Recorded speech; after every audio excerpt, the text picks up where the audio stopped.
Từ hệ thống truyền thông Cali Today, Hon Linh xin kính chào quý khán thính giả. Và kể từ ngày hôm nay, Cali Today sẽ có một chương trình mới mang tên Từ thung lũng điện tử đến Hoa Thịnh Đốn, nhằm mang đến cho quý khán thính giả những thông tin từ chính trị và từ các chính khách của chúng ta trên toàn quốc.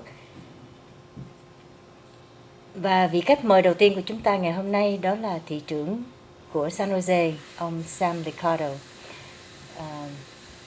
Let me speak English. To the audience of Cali Today, starting today we will have a new program, and it's called From Silicon Valley to Washington, D.C., with the purpose to bring the voice of all the political leaders throughout the nation to the Vietnamese community in America. And I'm honored to have our first guest today, the mayor of San Jose, Mr. Sam Liccardo. Cảm ơn. Hello, Mr. Liccardo. Hello. Kính chào quý vị. It's my honor to be with you. Thank you. Cảm ơn. Thank you. So, Mr. Mayor, would you summarize your experience, your achievement during the first year in office for us? Well, we've been really focused on two very major initiatives. One is around improving safety, and the other is really focusing on broadening opportunity, particularly economic opportunity for a lot of families that are struggling during these times. And so we have had some great success on the safety end in terms of resolving some of the outstanding battles over pension reform and fights between the police union and fire union in the city. We've now reached settlement, and I think that is going to help us enormously as we attempt to recruit and expand our police force and start to restore some of those police services. And we're trying to do other things that will also improve safety. And then on the opportunity side, we've been working a lot with educational programs for kids and expanding job opportunities for a lot of members of our community who don't have college degrees and don't have a lot of the skills that are being so highly compensated today in tech. Thank you very much. Shootings, everywhere, and terrorist acts can happen anytime, anywhere. Do we have training to the police where we can have the police cope with these terrorist acts to protect our citizens from the city? We're very focused right now as we think about the Super Bowl, which is coming in just less than a couple of weeks, on doing everything we can to be prepared for any potential terrorist attack. And it's something we've had many meetings with the chief and all the top brass about how we can ensure we maximize our ability to contain any violence of any kind, ensure people are safe. I feel very comfortable about our community. We have, in fact, the city with the lowest violent crime rate of any major city in the country. The challenge, of course, as we know with the Super Bowl, is people come from all over the world, and we have to be ready. And so we will have a major event at the HP Arena the Monday before the game, and I know we're very focused on protecting all of our residents there and events throughout the weeks. And I know a lot of officers are working overtime to make sure we're safe. Thank you. And as far as the after-school programs for the kids here, I know that you've been working very, very hard to improve that and to make sure that students have after-school programs where they stay to avoid getting into gang activities. Is that something that's still going on? Yes, we're working both with certainly on after-school programs for younger kids and then job programs for teens in the summertime. And so we've been very successful in just launching last year an initiative to expand after-school programs in 13 schools where we know we have some of the highest rates of poverty, some of the biggest challenges for families to be able to afford after-school programs. We launched that program in partnership with several school districts. My council colleagues agreed to commit $2 million from the city to jumpstart that program. We've got school districts kicking in some money, and then we're inviting foundations in, foundations like the Community Foundation, Sobrato Foundation, to help both ensure that we're getting good results, and we hope over time, as we prove this model, they'll be contributing and helping us grow the program. And so the idea is that we're going to start now with kids between kindergarten and third grade, make sure every child is up to reading and math level in third grade, and then expand the program as we're able to get more resources. Wow. Okay, then during your campaign, there's a notion out there in the community that you were a bit distant to the Vietnamese community.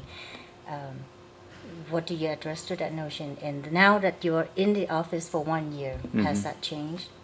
Is it still somewhat true? Well, we're working hard to build bridges within the city, and the Vietnamese American community is really a critical part of this city. I was very proud to have strong support from thousands of Vietnamese American residents, and I know I would not have one if it were not for the support I had in the Vietnamese American community. So I think we are going to continue to keep reaching out. In fact, on the 31st, that is a Sunday, we're going to be having a large community meeting. We're inviting residents to come. We'll have translation in Vietnamese, and certainly inviting media as well to talk about what our progress has been over the last year. What are we doing to help support the Vietnamese American community in various ways, and how can we do better? We know that we've got a lot of work still to do. And so this is an opportunity to really continue that conversation. We had one of these gatherings about 6 months ago. So we'll keep doing this periodically to make sure we're working well with the community. That's great. There's a wish that the Vietnamese community would like to have a community center where people would come together and, enjoy. Are you reaching out to the community leaders? Is this something that's going on? Sure. Yes, we've been having a significant amount of conversations within City Hall, particularly with the two Vietnamese American council members on our council, Tham Nguyen and Mon Nguyen. And we are putting together, I think, a very good plan. We allocated $200,000 in the budget last year to start the planning process. We are this week asking members of the community to apply to be part of a steering committee. We're also going to be asking nonprofit organizations to come together to see if we can convene enough nonprofits that want to provide services to the Vietnamese American community to come together and see how we might be able to work together with them to provide a compelling case to even reuse existing community centers while a permanent center is being built. And so the idea is we can create a center now, that by now I mean in the next year and a half, with a group of community organizations while we're working on raising the money and doing all the construction, which will take several years to build a permanent center. Yes. Talk about the election. District 4, City Council. There's two candidates, Lan Diep and Mon Nguyen. I know both worked very hard and supported you tremendously during your campaign. Would you share with us who you're supporting this time? Well, I think they're both good people. I think they're both very smart people. I'm supporting Mon Nguyen, and I think he's done an excellent job in his very brief time in office. He's only been in for 6 months. Right. So it's hard to get the whole thing, everything you want to get accomplished in 6 months. But I think Mon has made great progress. What I've seen, for example, in his responsiveness to the concerns about flooding in Alviso, which are very real, where he's been out in the community many nights. I've been out with him several times to deal with those issues. He's been, I think, very responsive to the Vietnamese American community in advocating strongly for the city to do more hiring in the Vietnamese American community, to do a better job of reaching out to businesses for contracting and for opportunities for nonprofits. He's pushing very hard to make City Hall more responsive to the Vietnamese American community, and I think he's been very effective at it, and for that reason I'm supporting him. Thank you. For staff in City Hall, do you have any plans in hiring more Vietnamese Americans into City Hall? Perhaps if one person comes into City Hall with very little English, and is there staff that can help them through with the process? Right. Yeah, we think there is a real challenge right now in that I don't think City Hall is doing a good enough job serving residents who don't speak English, and we certainly need more Vietnamese speakers in particular. I think we have about 60 throughout the city bureaucracy who are certified right now, and I really want to dramatically expand that.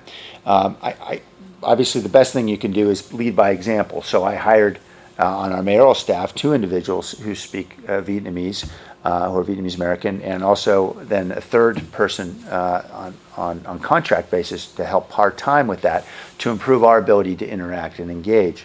But what we're doing particularly is focusing on those areas where we know the concerns are most sensitive. And by that I mean we know that certainly with public safety and emergency response, that's where we critically need to have more Vietnamese speakers. And I know we've been working hard with San Jose Police Department to do a better job of recruiting here in the community, getting the best and brightest young Vietnamese Americans to join the force. And then also working with small businesses, because we know a lot of small businesses are led by Vietnamese Americans who cannot navigate this very complex system that the city has created. It's hard enough, even if you're fluent in English, it becomes really difficult if you're not. And so we are, for example, right now hiring a small business ambassador who will be fluent in Vietnamese. I'm told that interviews have already taken place. They're screening them now for language proficiency. So I hope in the next week or 2 we'll be able to announce we have hired that person. That's going to be a person who's going to help small business owners be able to get through permitting, get through the planning process, and be successful in that. That would be nice. That would be nice for the Vietnamese Americans who speak very little English. And you know that you can reach out to Cali Today for any help in advertising, getting the right group of people to apply for the kind of job. We'd appreciate that very much. And in fact, I would invite viewers certainly to reach out to us at the city. Our phone number at City Hall is area code 408-535-4800. And we'd be happy to connect folks in any way, whichever way they'd like to serve. We'd love to have them involved. You know, the Vietnamese New Year falls on the same weekend with Super Bowl. Yes. I am hoping that everybody would have joyful parties and there's no regret events at all for this. So I know that you will be reaching out to work very, very hard with the police, and you know, we hope that there's no disasters here. Oh no, I think, you know, I think we've got a very safe community. Although certainly we have our challenges with crime, and we've got a lot of work to do. But I'm confident that we've got a good team in place that's doing all the right things. Now that being said, we all know with terrorism you can never know and you can never predict. But we, I think, are taking every measure we reasonably can. And I certainly would say to all of our residents in advance, a little bit early, maybe a week and a half early, Chuk Mun Nam Moi. I hope that everyone has a very prosperous, happy, and healthy New Year. Thank you, Mayor. One last question for Yeah. you. Now that you're in complete 1 year in the office, what do you see as the utmost important concerns or the highest priorities for the city of San Jose? I think the priorities are the same that we set last year. I think we have to continue, and that is we need to improve public safety. We know a lot of folks are still concerned, and so we're going to continue to expand programs we have, like the one we launched last year that got over 700 teenagers who live in gang-impacted neighborhoods their first job in the summertime. We think that's a very effective way for us to get to teenagers before the gangs do. And so we want to expand that, get over 1,000 teens engaged, and maybe even more. Get them their first job, get them financial literacy classes, help them understand how they can get on their path to success. And then, so we'll certainly be doing a lot of work around safety. And then the other area, of course, is we know thousands of families are struggling mightily with higher and higher rents. The cost of living is so difficult here. And so we're doing an awful lot of work around affordable housing.